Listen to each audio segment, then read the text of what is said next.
So Alex Caruso, he's not going to light it up on on the scoreboard, right? He's only averaging 6 points a game.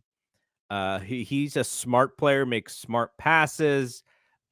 He's got a good steal rate as far as taking the ball from their team. Good defensive player.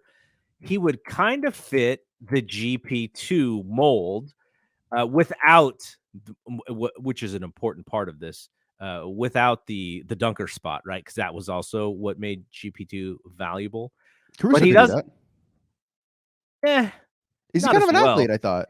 Yeah, but not as well, right? Yeah, Like not as well. he's because that was what made GP sort of unique, is Yeah. just this amazing ability to just rise like so quickly. So Caruso makes about $9 million a year. So if the Warriors would trade for him, they would have to make those salaries match. But you're not a fan of this. You don't think that Caruso is a good enough player for the Warriors to go, hey, we got Moses Moody. You'd have Caruso for this year and the following 2 years, I believe, is what his contract is. Are you looking that up? No, that's what it is. Yeah. This year Okay, and okay. then 2 more years.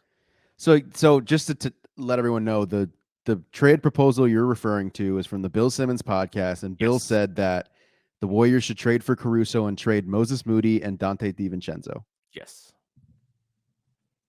I think that another very small side tangent. I think Bill's 100% correct on the whole Bulls thing.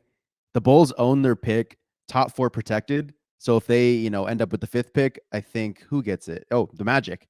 God, what a trade. The Bulls have the Bulls have like no real aspirations, even when healthy, that like I think they could even be a contending team. So I'm with Bill and like blow it up, get rid of DeMar, get rid of Vucevic if you can, and just see how much assets you can get. Sell high on DeRozan for what he did last year. He's probably going to fetch you a decent amount. So I would totally do what he's doing and do what he said to do and just blow it up. But with Moses Moody, it's just like I just have an attachment, man. I see what he could be, and I think what he could be combined with I think what he could be is better for this team in the long run than what Caruso could be right now. Because I think Caruso is excellent.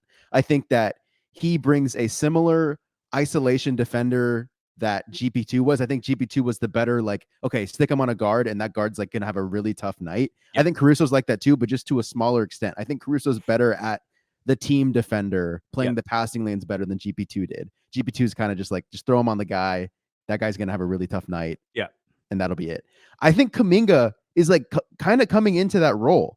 Kuminga is someone who I think can guard 1 through 4, has a tough time on some 5s, most 5s.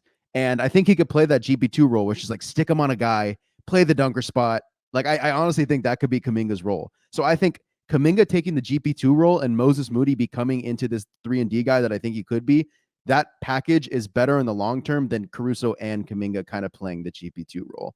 If that so makes I think sense. the risk here is that in 2 years, Moses Moody is somebody who you want on an 8-man rotation, right? On a championship team, I think Moses Moody's skill set and who he could be in 2 years is definitely like 7th or 8th at the very least.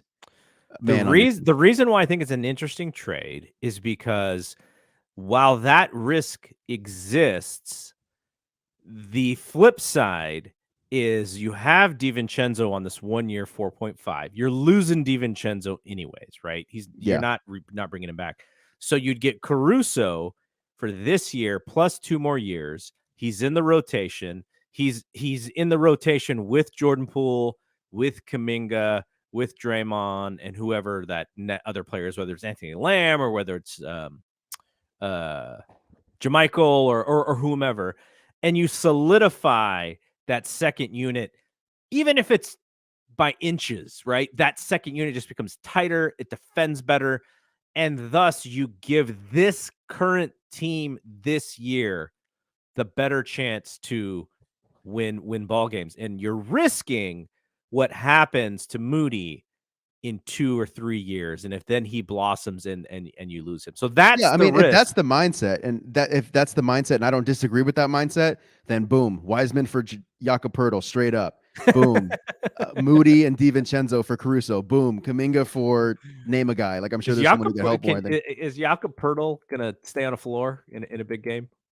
uh I'm not sure. I'm not sure. We actually talked about it on our podcast too, Wiseman for Pirtle.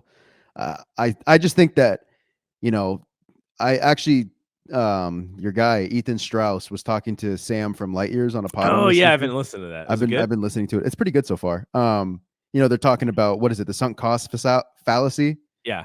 On how like even TK, like my guy TK, man, me and him have just been riding the development guys. We love those guys. TK kicked the tires on Wiseman, man. He did it right in front of our own eyes on the Warriors Plus Minus pod, and they're kind of bringing that up on Ethan's pod. Uh-huh. And I just am not ready to kick the tires when I think that Wiseman's value right now, like they're kind of saying dish him now. I'm thinking that I think his value is at an all-time low. I think there's a chance it can go up. And if you want to do it then do it. But I'm just still like, don't want to entirely kick the tires. Yeah, but on and 'cause they think that it could actually get worse, right? Like that's kind I of think they their do think that. yeah. I just think that in the big like I think Wiseman and Kaminga's value were probably better going into the season than not Oh Wiseman. yeah. Kaminga and Moody's Oh yeah. value even Oh were yeah. better. So like I don't like selling low, I guess. Yeah, if you do sell Wiseman right now, you are selling low 100%. Like if we're talking about Wiseman for Jakob Poeltl straight up, and like Jakob Poeltl's the better player, but like Jakob Poeltl's a unrestricted free agent, like that's just like the ultimate sell, versus what it was going into this year or even last year. That's like selling $1 to like Well, you know 30 who's cents. also a free agent? Big Jim in 2 years. Yeah. So that's also another because they've already picked up Wiseman. Did they pick him up for this year or next year? I don't remember Next how that year. worked. Okay, so 12.9 next year, right? And Tim and Marcus and Anthony are saying that that's a 7 or 8 times multiplier. That's why they think they should need. I don't know if you kind of heard plus minus, but they were saying that Tim thinks it's inevitable that they're getting rid of him because he's realizing if you keep Wiseman, you can't keep Draymond, is what he's saying. Mhm. So like they're realizing now, like this can't be the end of Draymond on the Warriors. Like he's just too good and he's too important to this team moving forward. So I think they think Wiseman's just like the oddball out because of it. Yeah, that is going to be an interesting negotiation because someone got the cameras rolling for this documentary? is Like this is Draymond's gonna be feelings going to be hurt. That's my thing.